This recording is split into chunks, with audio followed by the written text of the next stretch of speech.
ننګیالی سړی هغه دی چې دی وطن آباد کړي. ننګیالی ملک او خان هغه دی چې دی په خاوره باندې ننګ وکړي. مړه چې دا د کالونۍ په جرګه کې خبره نشي کولی یو ظالم ته دا به د پاکستان په پارلمان کې وکړي. نشي کولی په دې وطن کې. په بله ورځ په دې ماموندو کې د دې ماموندو بچي شل ټوټې شو که نه. علي وي کې چې دا څوک و؟ دا د دې مامون بچي نه و. دا هره ورځ موږ نه وژل کېږو په دې 8 د جولای اتیا د باجوړ پښتانه ټوټې شو. دا چا ووژل؟ د څه لپاره یې ووژل؟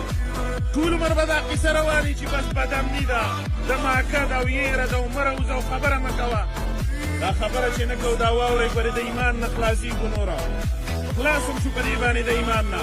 د خدای پیغمبر صلی الله علیه وسلم وایي غوره جهاد دا د افضل الجهاد من قال کلمة حق عند سلطان جائر.